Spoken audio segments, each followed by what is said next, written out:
The Quebec Unit is the name of the police unit in Springfield's public schools. It's been in place since 1992. In the aftermath of the killing of George Floyd, some have been calling for the city to remove police from the schools altogether. Denise Hurst, a member of the Springfield School Committee, shared her thoughts on the issue and how to improve training for police assigned in the district with Carolee McGrath. So I think that they have valid concerns. I think that there are a lot of concerns currently considering the current landscape, not only here in the city of Springfield, but across the Commonwealth and across the nation.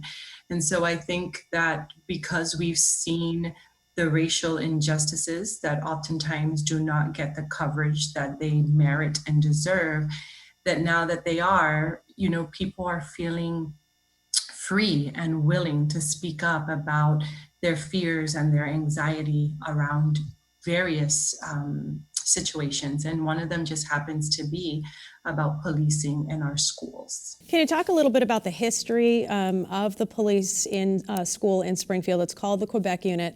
It's been in place for more than 2 decades. And way back in 2001, there was a teacher who was also a counselor who was killed inside one of the alternative schools. Just giving the history, but can you talk a little bit more about why it had initially been initiated in the city? Sure. So yes, it was as a result of a very tragic situation in which Minister Brown died in one of our school buildings. And often the police in the schools are referred to as SROs, school resource officers, and for a reason that I'm not really quite sure of, Springfield has coined the term Quebec officers. And so the Quebec officers were deployed into our schools as a result of needing to ensure that teachers and staff could do what they were coming to school to do, which was to teach our students and to be able to provide a safe environment to combat gangs, to combat violence. And as a result, the thought was to deploy police into the schools and help them mitigate some of those social ills that were manifesting or seeping their way into our school buildings. And so now, in light of what's been going on around the country, and certainly in the demonstrations brought forth by some of the students who have said that having a police officer in school makes them feel intimidated. So how do you address that issue with students? So again, I think that those concerns are extremely valid, and I think that we have to listen to those concerns. And I think that it's incumbent upon the school committees and the districts all across the Commonwealth, and in particular here in Springfield, to work together with our police departments to figure out how do we mitigate those concerns? How do we eradicate those fears? And honestly, it has to be a holistic approach. It can't be done in silos only in our school buildings, because our students aren't only in our school buildings, right? They're in their communities and they're in their homes.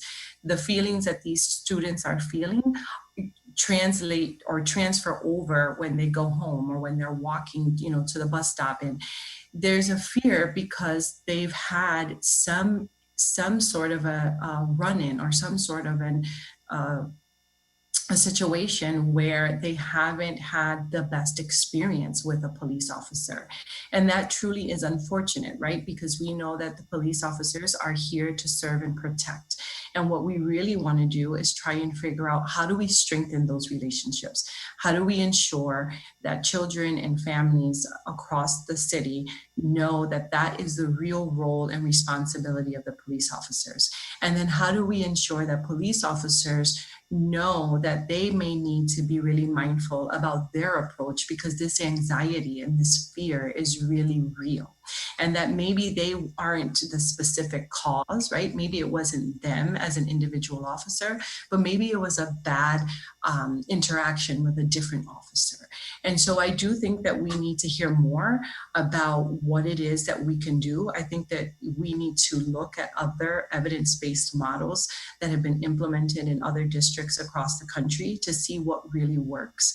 I also really feel strongly that we really need to acknowledge that the school to prison pipeline is a real thing, and that we need to put every effort forward to acknowledge it, to work against having it occur here in our city and in our schools. How do you prevent that? Because police, if they're supposed to be in school, I know that the commissioner had been quoted previously as saying that they're there if something big happens, not to be the disciplinarian. And I know there has been two incidents that have called into question recently the role of police in school. Two incidents that are under investigation. So how do you define that role clearly, that they're there if something big and bad happens to protect, but not to be, the intimidating person, as I'm sure they probably wouldn't want to be, I'm guessing most of them, in the hallway? How do you define that role for both the officer and for the administrators?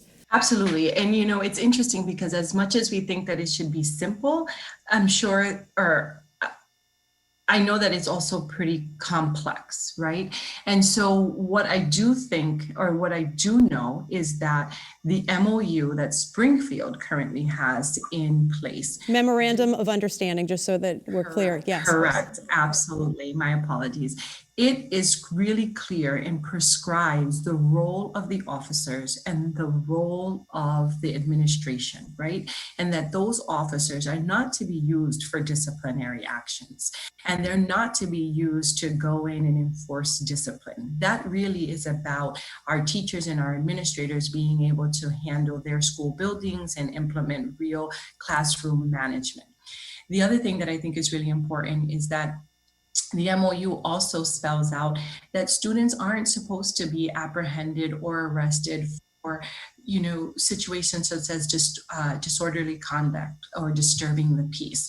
We want to make sure that our students aren't having a criminal justice encounter for something that could have easily been resolved with perhaps a conversation or a detention, not triggering them into our criminal justice system that we know could eventually lead them down a very, very long road. So do you think then that this resource that the schools currently have in Springfield should remain but be re-examined? Is that what you're saying? Keep the Quebec unit in, but re-examine those relationships, training, and otherwise? So I definitely think that we need to re-examine, and not to say because we aren't doing everything it is that we can do, but you just quoted or you just cited yourself the two incidents that we had most recently. Any incident is way too many. And I know that we are not a perfect system. I know that the police department isn't a perfect system. And I think that we can implement as much training, we can re-examine as much as we want, and we still are going to find ourselves at some point, unfortunately, with an officer whose moral compass doesn't align with what is right. And so that, we have to make sure we deal with immediately and swiftly. But in the meantime, I do believe that we need to figure out how do we ensure that people feel safe. And I think that we need to start with listening. We need to start with listening to these same youth who are putting on these protests, who are holding these various events through the city, hear what they have to say. And I know that we're not going to get to all of them. And I know that, some may or may not agree, but I think it's important to hear them. I think it's important to hear from the community. And I also think that it's really important for the school committee to begin to have some real dialogue around what can we do? How else can we improve our the systems that we have in place? How do we ensure that they are anti-racist in nature? And we really need to begin to have those dialogues and really have a strategic process in place before we start making any broad sweeping changes that aren't going to necessarily be in our best interest and are just being done as a reaction and not necessarily proactively.